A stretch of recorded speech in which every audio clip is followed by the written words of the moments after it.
welcome from Australia and also from Japan today. Thank you all for joining us. Thank you very much. Ooh. It looks very cold there, so Masa, what's the temp?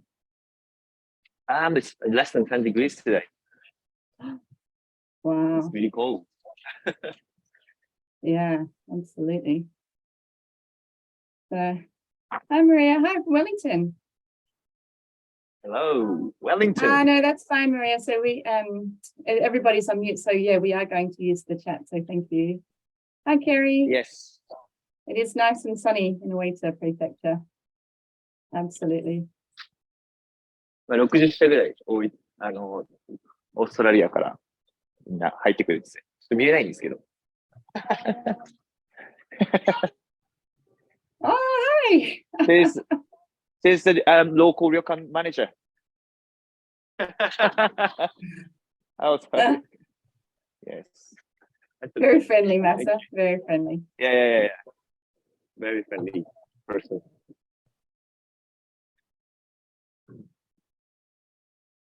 All right, well, it's 12 o'clock and we've got quite a lot to get through today. So I'm going to start. I might just do a little bit of housekeeping while we're waiting for a few more people to join us. So we're doing this in webinar mode. It is being recorded. Everybody will be on mute. The only people you can see will be Masa and I and whoever Masa's filming.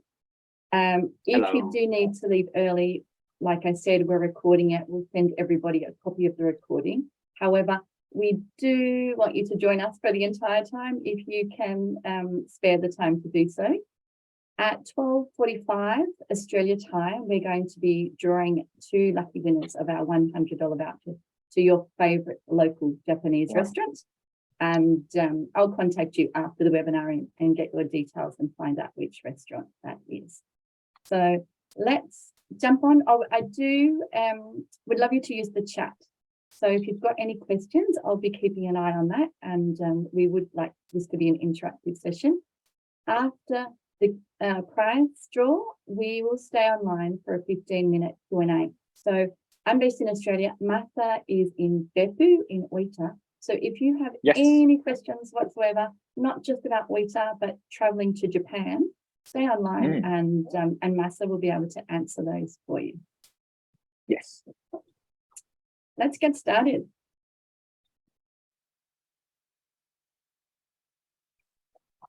So today we are delving deeper into Oita Prefecture.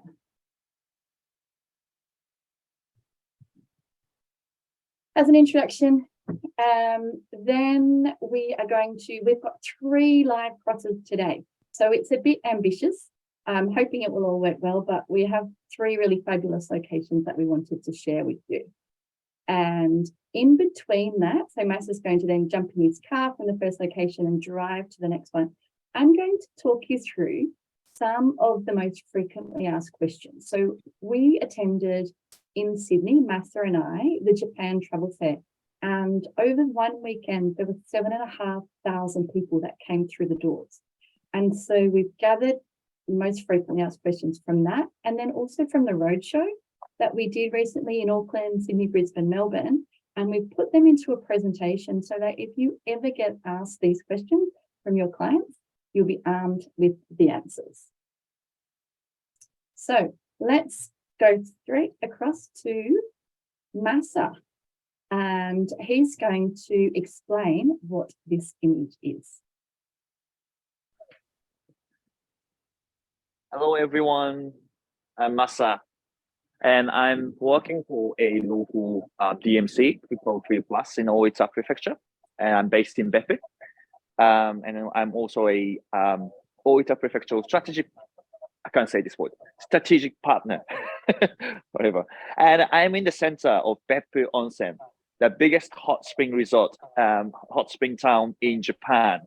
As you can see, all these geothermal steam shooting up from the ground, they're all natural. And you can see the power of the ground.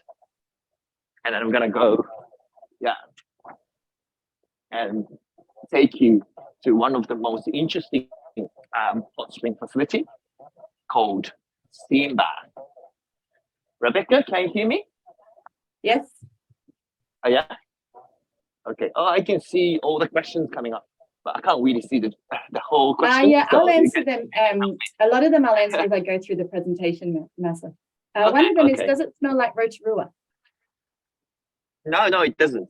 It just smells nice and sweet. So if I change the view like this, yeah, sorry, you can see all the steam shooting up from the ground. Yes. Okay. So like whole area, this area in Beppu is called Kannawa district. And like it's just everywhere is like that. All the steam shooting up from everywhere. Yeah, so it's gonna like be a really nice walk for you. Just like it takes about like half an hour to an hour to explore this area. Yes. And then he's the guy, he's the monk called Ippen Shonin. And he was like, touring around whole Japan 800 years ago, giving, do you say like a missionary? Yeah, kind of Yes. thing. And yes, and then like he visited Beppu, and the local people in Beppu were kind of suffering from all the, really rough hells. You know that there are 7 hells of Beppu, and Rebecca, I think she's going to you're going to explain the details later. And then he prayed to calm them all down, and it worked. So local people really admire him. Yeah, and then he started Kannawa Onsen in this district. Yeah, he opened up this district for all the people who want to like cure their muscle pain, like all the illness and physical health conditions. Yeah, and this used to be the original steam bath. It's not still preserved, but not in use anymore. And you can see this photo. How do you call them, Rebecca? These They're ones. crutches. Crutches, Crutches, so if yeah. you've got a broken foot, that's what you use. Yes, and then like people used to come here with all the muscle pains and muscle aches with that, and they just after they used the steam bath, they totally forgot that they had muscle ache. Yeah, so they all of them left these things there. Yeah, and because they felt really fine and just like completely okay to walk without them. So that proves this steam bath really works. Yeah. Okay. So, and then they moved the steam bath to the new building, but still the traditional looking. Can you see this? It's the You certainly steam bath. can. Yeah. Great. Oh, sorry. My CV started working. So nowadays they separate male and female. Yeah, what you're gonna do is like the photo Rebecca showed you, you basically lie down on really nice turfs. Yeah, and then it's just wearing casual kimono called yukata. You just lie down on a really like kind of like really like nice smell uh herbs. Yeah, so it's just called. Yes, and then like you just like lie down there for 8 to 10 minutes, and it feels amazing after like 8 to 10 minutes. Yeah, like your blood circulations, how do you say, much better. Yeah, and you feel amazing afterwards. Yeah, so and I wish I could show you the inside, but today because it's already running. There are a lot of people inside, so I can't really show you the inside the facility, but I'm sure Rebecca can show you the photo. Okay. And it's the entrance fee is 800 yen. Yeah. And then you can, there's a yukata rental service as well. So don't worry, even if you don't have yukata, casual kimono, yeah, you can still enjoy the steam bath. Yes. And there's one more thing I wanted to share with you is this foot steam bath. Yeah. Which is actually free of charge. Yes. So if you don't have enough time to go into the actual steam bath, you can still steam your feet. Yeah. So I'm gonna just show you how you can use this facility. So basically, okay, this is the steam bath. sorry, steam, flip steam. Yeah. And sorry, I'm just trying to use this. Yeah, you can open up this lid. Yeah, and then put your feet in the steam. Like this. Yeah. And then just like wait, like just you stay here for like 5 to 10 minutes. And I sometimes come here and just like stay here for 15 minutes to 30 minutes, just reading a book. Yeah, soaking my feet into steam. Yeah. So yeah, in Beppu, Beppu is, as I told you, is the capital of onsen hot spring. Not only just bathing in water, but also you can just experience like unique type of hot spring experience. Yeah. For example, there's steam bath and there's mud bath and then also sand bath as well. And then you can even use those steam shooting up from the ground to cook food as well. Yeah. So if you love hot spring, if you want to relax, this is the best place to come and visit. Yeah. That's it from me, Rebecca. Thanks, Massa. Thank you. So I'm gonna move. now Massa's going to jump in his car and drive to one of Beppu's 7 hills. It's about a 15-minute drive. So we're going to start going through some of the most frequently asked questions. First, this is what the inside of the steam bath looked like. So we didn't get to see it today because there were people in there. But if your clients do go in, that's what they'll be able to see. So the first question, easily the most popular one, is where is Oita Prefecture? And it is on the island of Kyushu. It's on the northeastern part of the island, so right next door to Fukuoka. The entire population of this region has about 1.1 million people. So vastly different to the heavily populated cities as Tokyo and Osaka. So offering a very different experience. The entire region is about 100 kilometers, north, south, and east to west. So nothing is ever too far away. The next most frequently asked question is, how do I get there from Tokyo? It's really easy, and there are lots of different ways to get there. So if your clients are flying from Tokyo, there are more than 12 flights each day into Oita Airport. One thing to be aware of, though, if your clients are flying in, is that the airport itself is not close to Oita City or Beppu. So the two most popular places to visit are Beppu and Yufuin. So if your clients are flying in, and they can fly in from Tokyo, from Osaka and Nagoya, it's a 45-minute shuttle, and there are frequent shuttles, so it's easy to get to Beppu, or 55 minutes if they're going to Yufuin. So easy to get to, it's just something that to be aware of.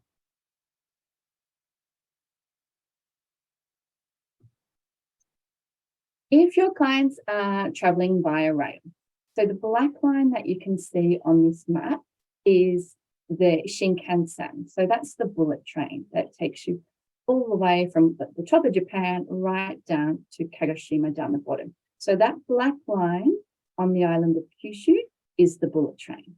So to get to Oita from on the bullet train, you need to actually get off and take a regional train. So if you are traveling from Tokyo, it's 6.5-hour journey to get to Beppu. Not something I'd recommend in one go. The best thing would be, if your clients are traveling via rail, is take a slow route to go down and enjoy it. And then once they're in Kyushu, they can just fly back to Tokyo. So that's a really easy thing to do. One of the questions we got was, how do you get there from Hiroshima? So you can take the bullet train. I'm just going to zoom in a little bit here. Down to Hakata Station or Kokura. So it gets to Kokura or Hakata. They're both in Fukuoka, and they're on the bullet train line. And then you get the overland train. So one of the options is a Yufuin no Mori, and this is a tourist train. So from the moment you step on board, you feel like you're in a resort. And that's that beautiful wooden interior that you can see in the image. And then this train has really beautiful, large panoramic windows. So great for viewing. It's a really beautiful way to travel between Fukuoka, and that stops at Yufuin, and also to Beppu as well. So the black and white lines that you can see on this map of Oita shows the rail network. And you can see it's quite an extensive rail network across the region. So if your clients are traveling via JR, if they've got one of those passes, they are applicable in Kyushu as well. There are no extra costs to take the Yufuin no Mori. One thing to be aware of is though you do have to book it in advance. And something new, which a lot of people have been interested in at the Japan Travel Fair, is from Beppu and Osaka, there is an overnight ferry that operates in each direction. So if your clients are in Osaka, this is a really nice way of something different to get to Oita Prefecture, and it takes you right into the heart of Beppu. And so this is the ferry. It's called the Sunflower. And Kerry, I noticed that you said how is the best way to book this ferry. So they do have a website that's in English that you can use. And I will need to check with Massa in terms of DMCs can also book it, or you can go through your wholesaler and then they can book it for you. I think more similar to, say, the Spirit of Tasmania, and cars can go on board, lots of different type of accommodation. So the one that you can see there is the most luxurious, and it's one of the suites. And then there's also an onsen on board as well. Going to quickly, Kerry, I want to go on that. Karen, that's wonderful. I had 2 clients arriving in Beppu yesterday from Hiroshima, and they are loving it. Oh, that's really brilliant to hear. It's brilliant to hear. Rebecca? Yes, Massa? Yeah, that black chat box is actually blocking the presentation. Yeah. Oh, sorry. Yeah, it's okay.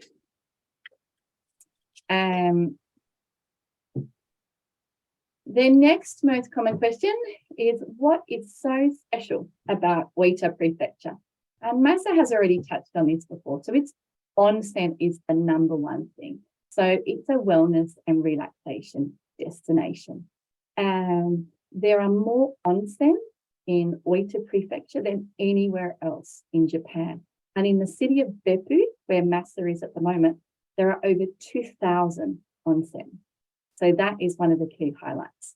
The second is the nature. It is really beautiful. So it's between the Seto Inland Sea and then these stunning mountain ranges, which they call the backbone of Kyushu. The next is the culture and the history. So the locals are really proud of their traditions and they work hard to keep them alive. So you'll see the ancient crafts such as pottery making, which you can see in the picture, bamboo craft. They're being kept alive today because of just how proud they are of these traditions. And cuisine. This is a rich agricultural region. So amazing Wagyu beef, if you enjoy beef, but also because it's on the sea, so incredible seafood as well. Now, this 5th highlight, I've actually added recently because every time somebody talks about Oita, someone that has been there before, one of the most popular things they comment on is just how friendly the locals are, how welcoming they are, how they're willing to give their time to interact with visitors. So if you have clients that are looking to connect with locals, then Oita is definitely somewhere where you should be sending them. The 2 key places to visit when your clients are coming to Oita. So one is Beppu, where Massa is today.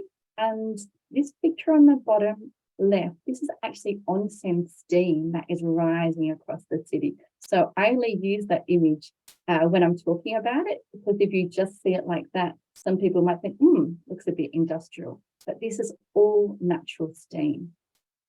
And then Yufuin, it's a stark contrast. So it's a nice, relaxed, tranquil resort town. You can walk around the whole town in a couple of hours, but it's just really beautiful, and it has the most amazing views of Mount Yufu from wherever you are in the town. So I'm going to show you a quick video now, just so you can see some of the highlights.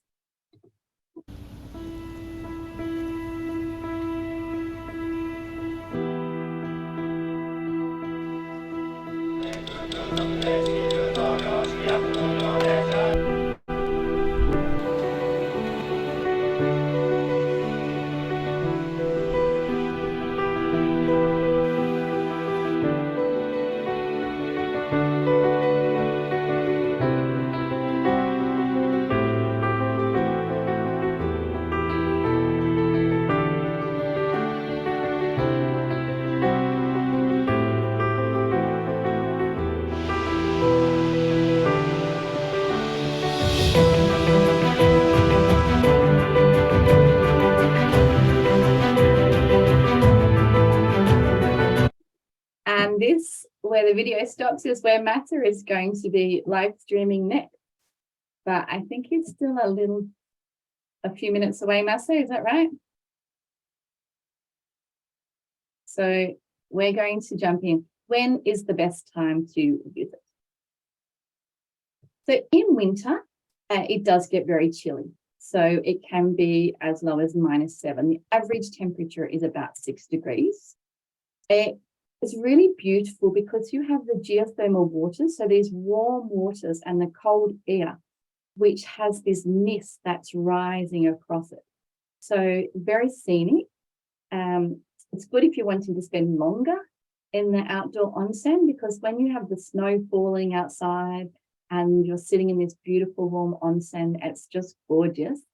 It does actually snow in Oita, and there are snowfields, but I don't mention them or don't promote them, because when Australians and Kiwis, when we think of Japan, we think of that really beautiful soft powder, but Oita doesn't have that. So not as a ski destination, but beautiful still just to experience the snow. So in spring is a really beautiful time to visit Oita Prefecture. And in Kyushu, the cherry blossoms arrive earlier than what they do in the northern parts of Japan. So they start in the south and then they make their way up north. In addition to the cherry blossoms, in May, we have the Mount Kyushu, which is just carpeted in pink, which is these really beautiful azalea flowers. Now, if your clients are in Beppu in spring, they also have an onsen festival. So that's not as well known, but it's something that's really interesting and your clients would certainly enjoy. It's also a great time to hike because it's not too hot, it's not too cold. In summer, so it does get hot, and you do have the rainy season. So if you're looking for the best time, I wouldn't say that this is the best time to visit, but if your clients don't have any other time available, then it's about planning their itinerary around that. So there are certain parts like the Kyushu Plateau, so it's up higher, so it's cooler.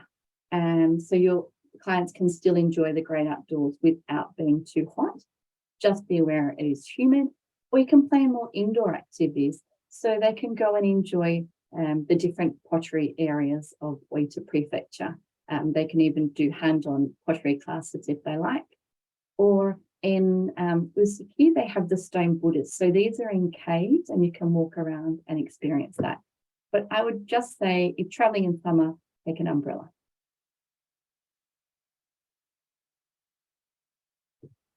And autumn. So for me personally, this is just my favorite time of year to visit Japan. So I was there at the end of November last year. So it starts October, late October, early November, the leaves start to change color. And then by the end of November, even early into December, you have these beautiful red and golden leaves that have just carpeted the ground. So it's absolutely stunning. And I think more so than cherry blossom season, you have a bit longer, you have 6 weeks and sometimes even longer to really enjoy these stunning colors. And they're really everywhere across the prefecture. There are certainly some areas that little gardens that just everywhere you look, they have these amazing colours and this vast difference in colours as well, from the yellows and oranges right through these vibrant reds. But really across the entire region in autumn, it's just stunning.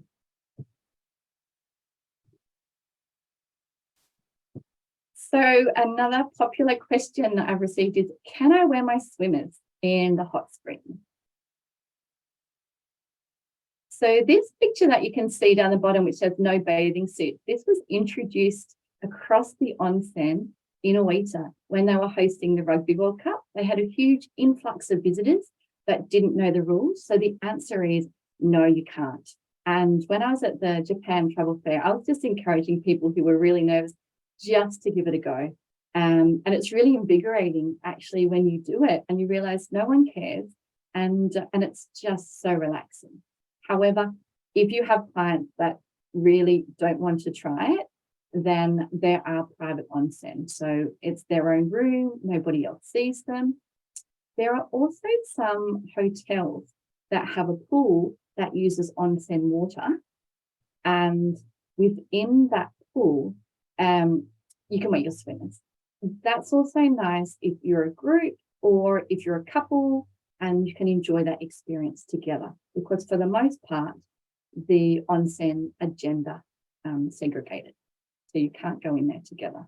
It's going to bring up the chat, so apologies if it blocks. Autumn is such a beautiful time to visit. Yeah, it certainly is. Okay, hello. That's better. Sorry. I'm here at Umi Jigoku, the sea hell. Yeah. Can you see the blue and kind of green massive pond behind me? Yeah, wow. Can you see this? It's like 100% natural spring pond. Yeah, the temperature is 98 degrees Celsius. It's really hot, and it's surrounded by beautiful nature like this. And then you can see got like really nice free gate down there as well, and it's onsen hot spring shrine. Yeah. So if you come here, maybe a lot of people want to do hell tour, but if you don't have enough time to do like go and visit all 7 hell, I would at least recommend you to include this hell. Yeah, because it's the main one. It's really big. Yeah. So I'm going to give you onsen hot spring hell quiz. Okay. So how deep do you think this pond is? How deep do you think this hot spring pond hell is? Yeah. Just type it in the chat. Yeah, type in the chat. Option A, 2 meters. Option B, 20 meters. And option C, 200 meters. Okay, So please Samuel's type your saying answer in the 50 chat meters. Karma's 20, pardon? 50, 20. We've got a 200 meter. Okay. All right. Oh, so a lot of thank you very guesses much, for 200 everyone. meters. Oh. Really? Okay. So I'll give you the answer.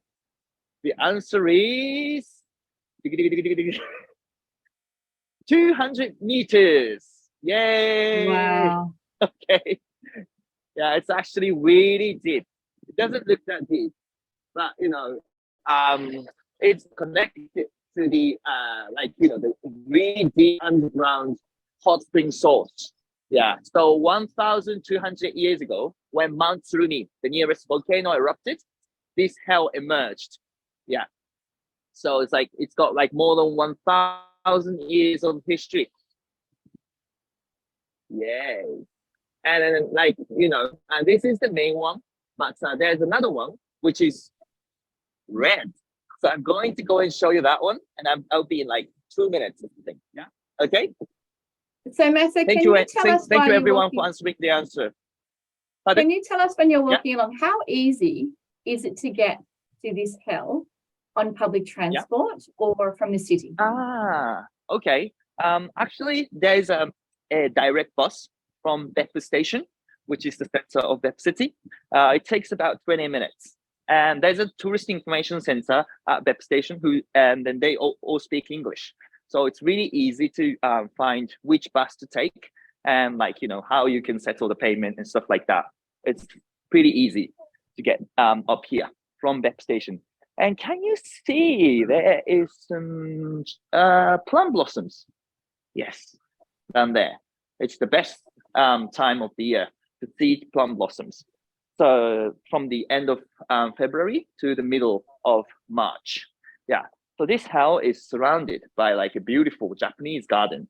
So not only the hill, but also you can enjoy the Japanese garden view. Yeah. There was a the souvenir shop as well. If you were willing to buy good local souvenir, this is a really good place as well. And yeah, as I told you, there are 7 hills in Beppu. Yeah, this is the biggest one called Sea Hill, Umijigoku. Yeah, so maybe you can see that it's really popular.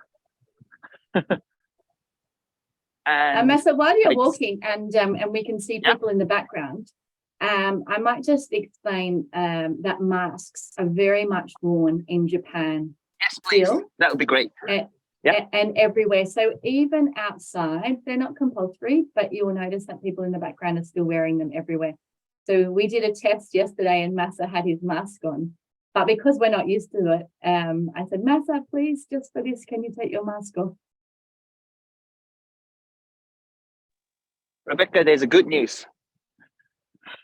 So yes, from the 13th, from the 13th of March, mask is not compulsory anymore.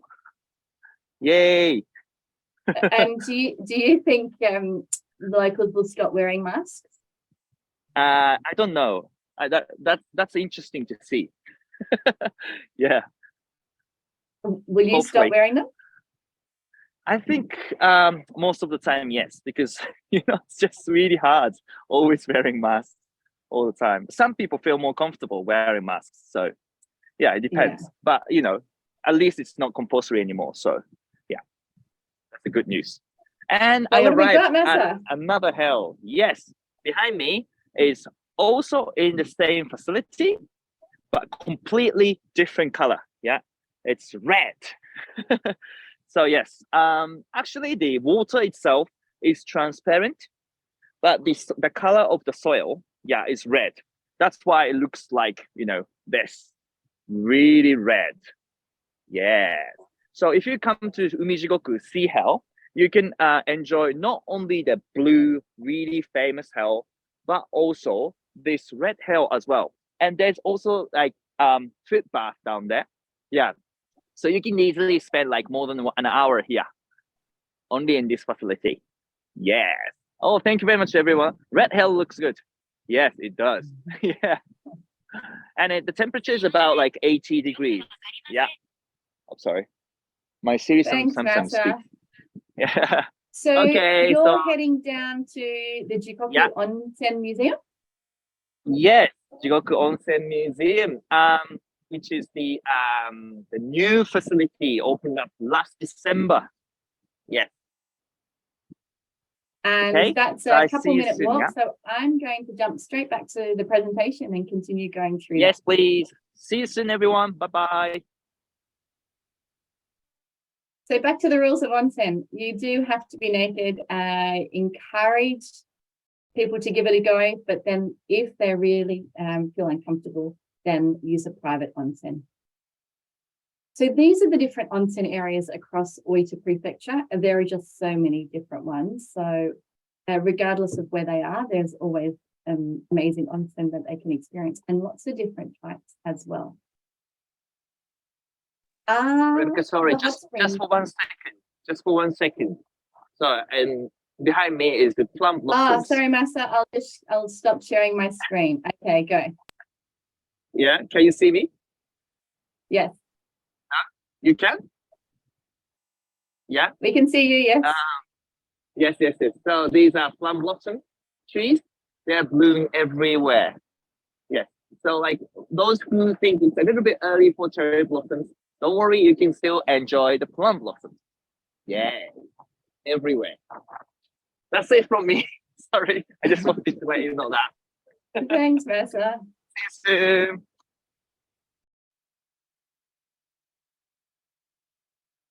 Okay, back to our onsen and whether they're tattoo friendly. So the answer is that many are, but not all of them. So it's something to be aware of if your clients do have tattoos.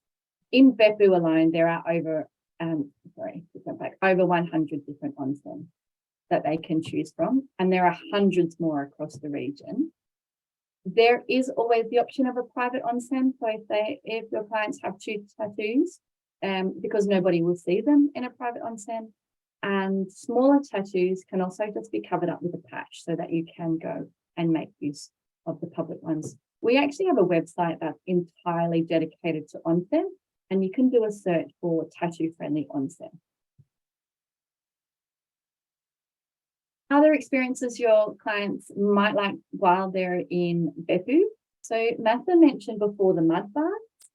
These are amazing. One thing to note though is that if you can see this picture down the bottom, you can see that the mud baths, and there's a tiny bamboo fence, and that's the fence that separates the men and the women. So if your clients are a bit worried about being naked in front of the opposite sex, probably not ideal. But what these mud baths do is you scoop the mud off the bottom and you rub it on your skin. It's like exfoliating, and it just really smooths the skin, and it's just an amazing feeling. Something you may know if clients have been to Beppu before is we have these sand baths, which the sand is geothermally heated, so it's really beautiful, about 42 degrees. And one of these venues is on the beach, and so you're lying there, they cover you over and you're listening to the waves. Now, this venue is actually getting renovated at the moment. So there are other options inside, but this one's going to be closed for about 12 months. So in 12 months' time, or whenever it reopens, we'll let you know, and it's going to be this amazing facility.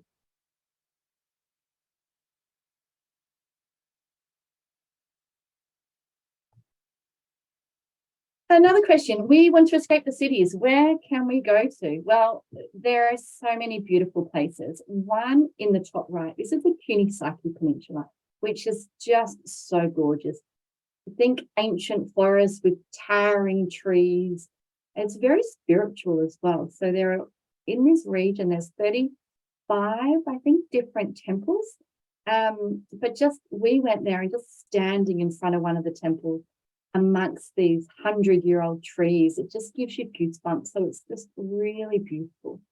And the top left is where there's a disused rail train track, which has been converted into a cycle track. So that's really beautiful as well. And then if we go further down south to the Kyushu area, it's a national park, and there are so many different types of hikes. So if your clients love walking, from a wheelchair accessible loop, which is about 2 kilometres, right through to overnight hikes. This is a really fabulous region to send them.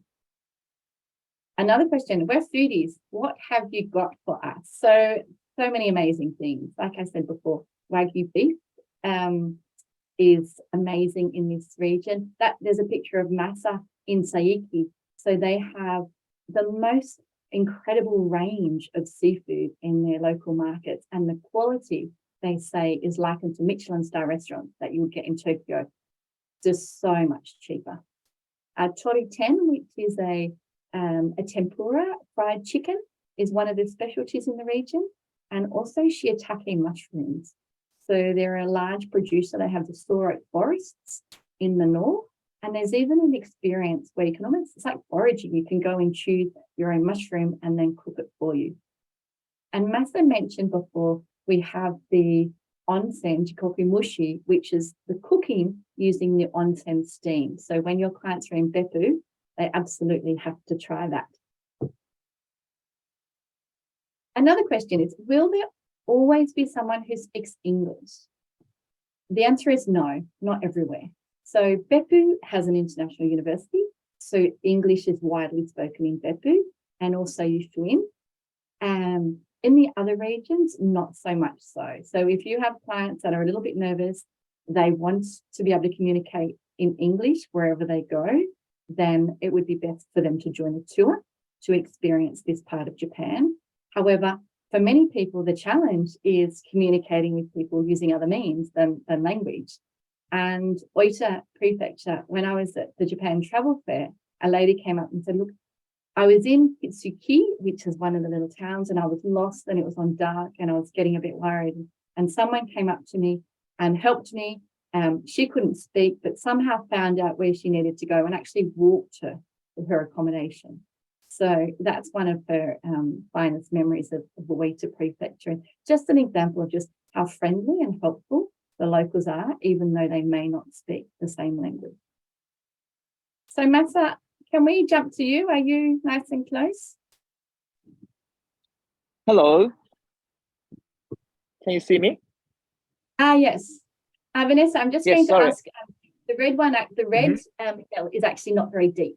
I think it's only 10 meters. Yes, it's something like that. It's not that deep, to be honest. Yeah. So did you already explain about all 7 hills? The onsen hills? No, that's over to you. I mean, like the 7 different hills. Yeah.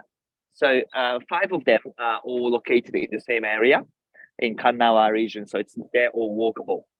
And 2 are located a little bit far away. So you have to take a bus. It takes about 10 minutes from Kanagawa area to those 2 hills. Yeah.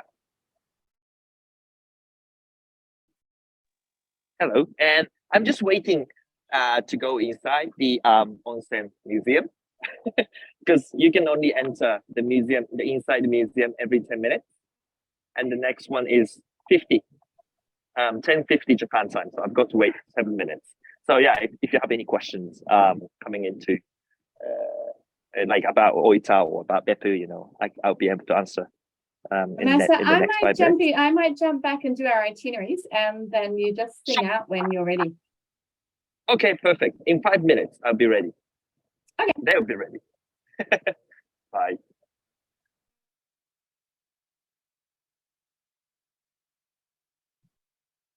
So I put together 3 example itineraries that I think your clients would enjoy based on what they're looking for. So this picture, I'm on the left-hand side. We took it from Mill to Oita, and the first itinerary is very similar to the route that we took. And this is Kitsuki Castle Town, and you can get dressed up in kimono. It's a little bit like Kyoto, except hardly any tourists. So you feel very special, and it's a really beautiful town. So for a high-end clients, we would be flying into Oita Airport, and then we can start with a private Kunisaki day tour. So the reason you would do a private tour is because it's hard to get around using public transport in this area. So you do need that. Then you would start with Kitsuki Castle Town, which is the picture that you saw, and you get dressed up in kimono, which is a really fun experience. Then you go further into the peninsula to Futagoji Temple. And this temple, it's surrounded by these huge towering trees, and it's really beautiful. And the monk there speaks English, so he can be able to give you an introduction or communicate and tell you his history, which was fascinating. And then after that, we actually went further into the peninsula, into the middle, to another temple, and we had a fire stick ceremony. So they can be arranged for any number of people, from 2. The maximum they have there is about 50, but that was a really nice experience. And then at the end of the day, we come back and we stay at the ANA Intercontinental Hotel and Resort in Beppu. So this would be one of the nicest accommodations that we have in Beppu. It's really beautiful. And then in this itinerary, I spent 2 nights there, because the picture that you see in the top left is the onsen, and it's just so stunning. But the whole facility is beautiful. You need your clients to be able to have the time to relax and enjoy that. And then the second day, they can do a health tour. They can try a steam bath that Masa showed you, or jikoku mushi for lunch. Now, on the 3rd day, they can travel to Yufuin. So that really beautiful village that I spoke about before. They can roam the streets, explore the galleries and the cafes. The more active travelers can hike Mount Yufu, and just less active can enjoy views from the tower. And then I've just put in the link to one of the accommodation types that we recommend. So this is really beautiful. It also, unlike a lot of the other ryokans, this one has Western style beds as well. So a lot of the other ones have the mattresses on the ground, even though they're quite substantial mattresses, they're still on the ground, whereas this one has Western style beds. The second example is because the accommodation we've chosen is nice and close to the train station. It's a rail journey from Kyushu. So we're coming in from Fukuoka. So from Hiroshima, we're coming down Kyushu. We're taking the train across the top of Oita and we're going to Beppu. The accommodation is that pool that you can see. So this onsen pool has amazing views of the entire region. And then it's a 3-minute walk from the station. Then the next day we go to Yufuin and we take the tourist train, the Yufuin no Mori. And then we stay in Oharu Ryokan, which is a really beautiful ryokan. And that's that second image with the private onsen bath that they have. Explore Yufuin. The following day, so this is a bit more of an active itinerary, we go to Ume Hibiki, which is that image on the bottom left. It's a really beautiful high-end ryokan, but very great value for money. It's 25 minutes from the train station, but they do offer a shuttle. So that's why I've included that with that rail journey. And Hita has an old town as well, Mameda, which you can go and explore from foot. So you can walk from the station. They have lots of lockers. All the stations across Oita will have lockers for your luggage storage. And you can even hire a bike. I think it's about $3 a day to hire a bike and explore this part. Hello, Rebecca. Are you ready, Masa? Yes, I am. Hi. Can you spotlight me, maybe? Yeah, you're spotlighted. Yeah, perfect. So I came down this slope from Umijigoku to the Sea Hell. It took me about like 5 minutes. Yeah, so it's like an easy walk. Yeah, and you can like get some snacks on the way as well. Yeah. So from now on, I'm going inside the new facility called the Onsen Museum, the Hell Museum here. And this is like a brand new facility. It was it opened in December 2022. And then I would recommend you to include this facility in the beginning of your like trip to Beppu. Then you can get like a really deep understanding of like the secret of onsen in Beppu. Yeah. Okay. So let's go inside, and I'm going to like change the camera to the front camera so that you can see it better. Hello. He's my friend, Enjoji-kun. Hello, Enjoji-kun. How are you? I'm fine. Good? Yes? Yes. Okay, can I go inside? Thank you. So I'm just taking my mask off because I'm live streaming. Okay. Am I ready? 2, 1. Go! I'm allowed. Can I? I still have to wait. Maybe some people are still inside. Okay. Thank you. I'm going in. Yay. So the good thing about this museum is that like all the, informations are written in English as well. It is in the first section. Yeah, you watch the video and you can see like, clearly like everything is written in English as well. Yeah. Okay. So I'm gonna just go to the next section. I mean. Ooh.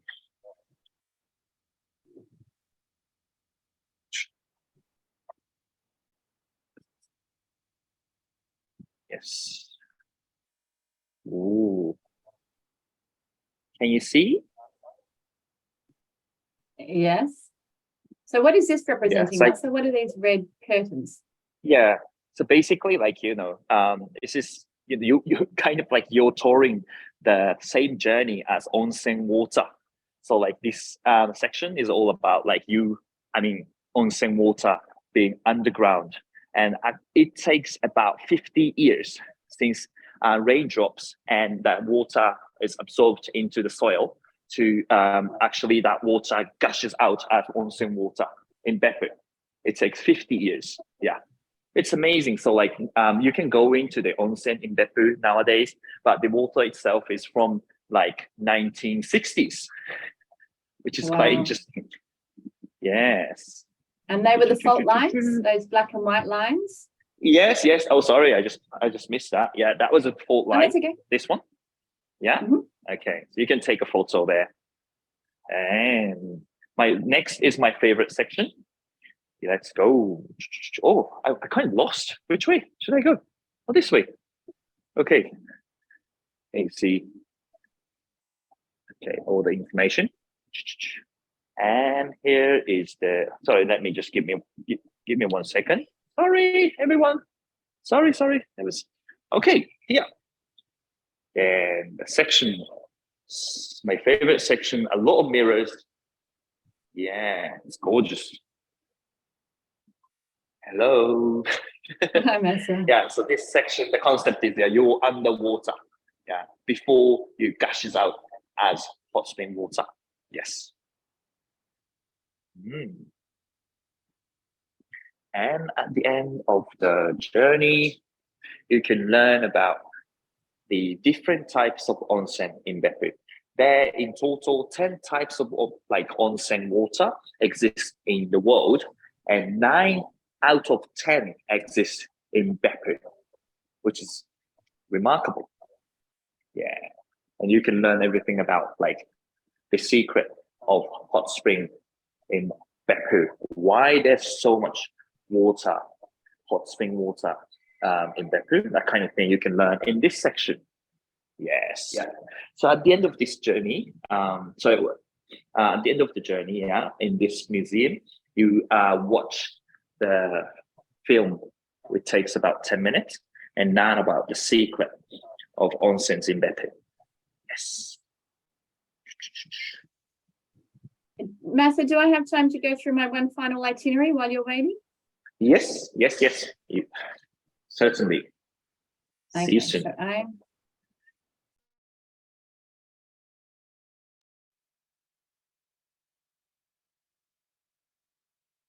So the final itinerary that I wanted to go through was self-drive. Now, self-drive is actually really easy in Kyushu because it's rural. So it's not like driving in a busy city. They drive on the same side of the road, and the road signs are all in English. So particularly the main ones. So it is very easy to drive. And certainly for people who are comfortable, then I'd recommend it because you can get to areas that are otherwise hard to experience. So for this self-drive itinerary, we're coming from Fukuoka. So if you fly into Fukuoka, and you can hire a car from there, and then drive to Onta Pottery Village. So this is 25 minutes from Kita. Are we going back to you, Masa? Yes. Can you see this? Yeah. So after like the video is shown, the screen just rolls up, and what you can see is amazing steam and the scenery of Beppu. Yes. Okay. So just a quick information. I live here. I'm a local person in Beppu, and I go to onsen every day. So the onsen here in Beppu is not only for tourists, but like the locals enjoy onsen as well. Yeah. And this is the end of my live streaming from Beppu. Rebecca. Thanks, Masa. Did you enjoy? I thought it was so there are a wonderful. lot. So there are a lot more to discover, but just today we just had like a few minutes. So yeah, I just wanted you to understand the secret and the uniqueness of Beppu, and then I would like you to send your customers here. And I'm a local, and I speak English, whatever, something like that. So like I'm always more than happy to welcome your guests. Yeah, looking forward to your visit as well. Maria has discovered the secret of why locals are so friendly in Beppu because of the onsen. Their daily onsen. Yes. And then like in daily onsen, like you talk to locals, like other people, so like people who share the same onsen are really kind of like all families. Yeah. So it's a great place to go and interact. So if you do want to interact with locals, go into the local onsen is a great experience. Yes, especially for repeaters. Yeah, to Japan. Thanks Repeat for your customers to comment. Japan. Gary said that it's a fabulous webinar. Massa, you're going to stay on the line. I'm going to finish going through my final itinerary, and then we will wrap it up with a Q&A. So we have gone a little over. Okay. Perfect. But we'll stay on for another 15 minutes after we finalize, go through the final itinerary and to answer any further questions that you have. Okay, perfect. Just sharing my screen. Okay. So as I said, self-drive allows you to go deeper into places that you wouldn't be able to experience otherwise. And onto Pottery Village, it's this beautiful little village, 25 minutes from Oita, basically in the middle of nowhere. And that's the image that you can see, the first two images on the left-hand side. And there are 9 families, and they make pottery using the traditional methods. So everything that they do is sustainable.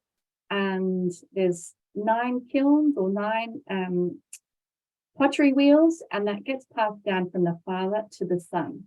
And their pottery is really beautiful. And when I was there, I visited this little village and just fell in love with it. And I bought one of their mugs home, and so I have a coffee in that every single day. But it just tastes so much nicer, I think.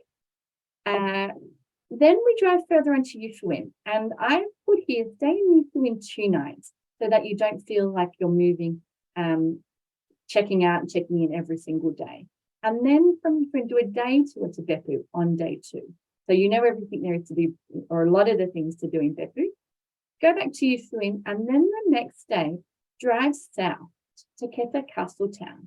Now, just outside Taketa, it's there is an outdoor amphitheatre that was built by Drum Tower. So Drum Tower is a Japanese drumming group, and they perform all over the world. Like, it's amazing. And they have performances throughout the year. You can go and book it online and see all their performances at 2:00 every afternoon when they are in season, and you can go and watch them perform. And it just has amazing views. And I've just added pizza because about 5-minute drive from here, there's a Kyushu winery, and it has award-winning wines that even for Australians, the Japanese wine, I really enjoyed it. And so I definitely would recommend trying their wine, but then wood-fired pizza. So if you want something a little bit different, I'd encourage you to visit that. On the right-hand side is the Nagayu onsen. So Masa said there are so many different types of onsen in Oita. This one is carbonated. So it's like putting your hand or your whole body into a big warm bath of mineral water. And then for accommodation, we've got glamping. So it's something a little bit different at the Kyushu Flower Park. So this flower park is really beautiful to experience in spring and autumn. But then you can actually stay overnight and you can explore the flower park when all the other tourists are no longer there. And then finally, the Yamanami Highway. So this is being recognized as one of Japan's most scenic drives. Now it's called a highway, but it's more of a country road than a highway. And that is the route that takes you to Mount Aso, which is in Kumamoto. So we're coming from Fukuoka, going through Oita, and then coming back to the west of Kyushu to finish with. And that's my 3rd itinerary. So just jumping forward, one more. Thank you all for joining us today. I hope you really enjoyed the presentation, and I'm jumping back to Massa and I. And if you've got any questions, please pop them through on the chat. So thank you. Thank you very much, everyone.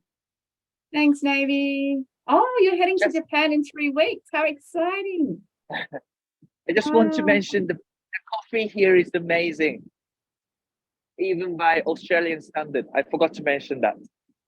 Ah, yes, when Massa mentioned it yesterday, I said, Massa, you have to say that because that's very important for us. Yes, Kim wants very to good know, coffee. Massa, Kim wants to know, is Oita family Mhm. friendly and is there a minimum age for onsen for children?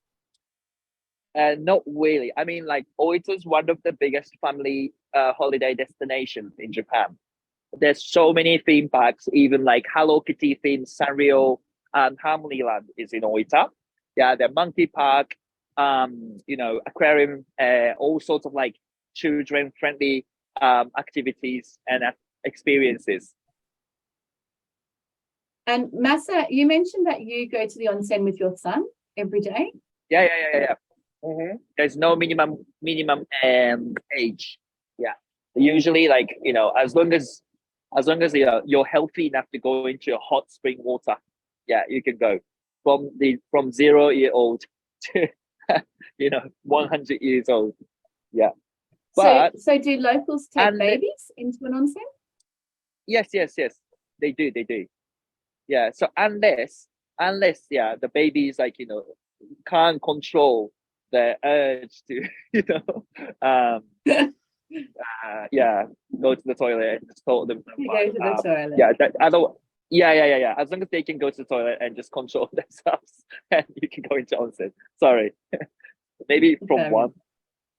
Yeah. Amazing info, Sandra. Thank you. Thanks, Ashley, Karen. Thank you, everybody, for joining us. There are a few places Thank you, I was everyone. not familiar with. Toshi. So Toshi is actually in from Kyushu, Oh really? I believe so. I think so. In JTB in Auckland, Massa. Yeah. Oh, in Auckland. Wow. Yes, from Toshi. Fukuoka. I thought Toshi-san. so. Yes, Yeah. yes. Aha. Rivals. No. Friend. Maria, you've written, how busy does it get and do you need to book well in advance? Do you mean for accommodation in Oita or do you mean to use an onsen? So in terms of the steam bath, Massa, you can't book that in advance, can you? No, you just have to like right there, and usually there's no waiting time, or like just a few minutes. But there's like a waiting room, and you can drink, and like just wait in the waiting room. But usually there's no waiting time, so you don't have to book in advance. And accommodation. So if somebody said to me once, Japan rewards people who book early. And I think that's 100% true. So if you have clients that are planning to go to Japan, the earlier they can book, the nicer their accommodation will be. Ume Hibiki, which is one of the places that I mentioned, which is really beautiful, that books out quite a long way in advance, particularly during the busy periods.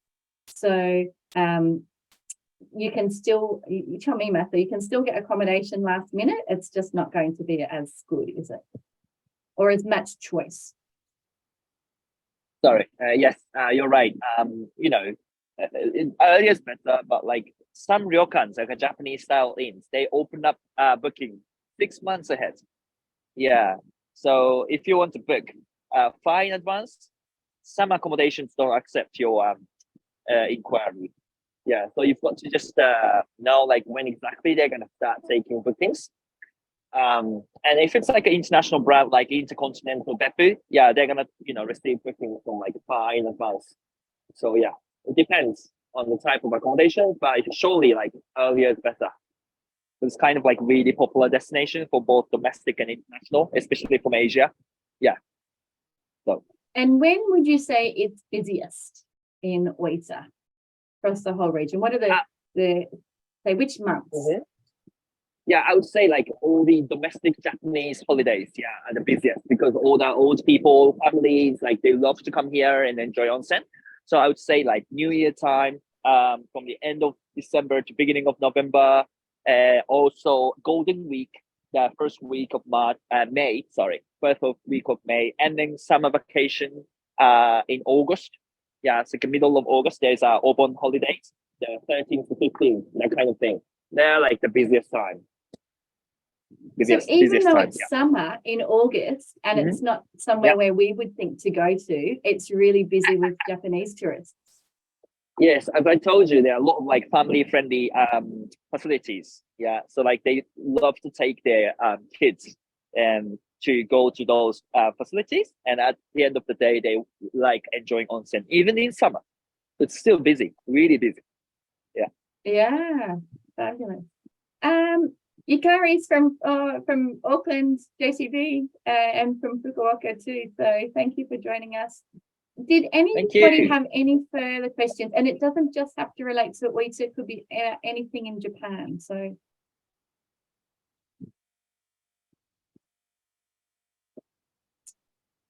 no. Are there kids engagement activities to make it family friendly? So hands-on experiences matter for families. So you've mentioned the Hello Kitty theme park. There's another larger amusement park as well. Maybe, Samuel, there is a monkey park, which I don't tend to recommend to Australians. It's a little, even though it's natural, it's a little bit contrived in that they feed the monkeys and then they come down from the mountains. They also do tricks. Is that right, Massa? Yes, they do. So maybe. So very popular with kids, but not so much with adults because it doesn't seem like it's an authentic experience. It seems a little bit contrived. What other activities are there for children to enjoy, Massa? I would say like Beppu ropeway. You know, the ropeway, the cable car takes you up to the Mount Tsurumi. That might be a really good activity for children. Like especially my son really loves it. Yeah, the Beppu ropeway definitely one of them. And there are some forest adventures. It's like the French originated forest like park basically, like a zip wires and stuff like that. Yeah, exist in the middle between Beppu and Yufuin, and also there's one in Hita as well.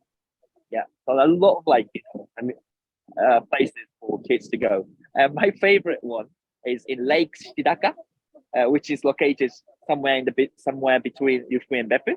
You can try the duck boats in the lake.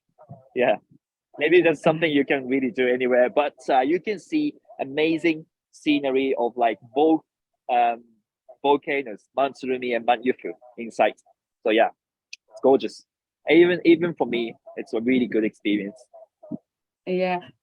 For me, so one thing that I would do if I was taking my family to Oita, I would go down to Saiki, which is where I mentioned before they have this most amazing seafood, because my son loves sushi. And every time I go to a sushi restaurant, it costs me a fortune because he just eats so much. Whereas they have huge sushi, really high quality, absolutely amazing, but very inexpensive. So that's somewhere I would definitely put on the list for my family to visit. The other thing I had sushi in Australia, a third the price. A third of the price of what you get in Australia. Yeah, a third of the price. Yeah, and it tastes really good. Yeah. Yeah. And then would be going to Kitsuki, Castletown, where they get dressed up in kimono, which would be a really fun experience for them as well. We've had no more questions come through, Massa, so perhaps we might wrap this up. It's 1:12. Yeah. So thank you so much, everybody, for joining us today. We hope you have learned a lot, but also seen a lot and are keen to send your clients and also go to the Oita Prefecture yourself. Thanks, Sienna. Yes. Have a lovely afternoon, everybody. Bye, Massa. Thanks for joining us. Lovely afternoon. Looking forward to seeing Samuel. you Thanks, in Nori. person. Thank you. Bye-bye. Thanks, Yukari. Bye.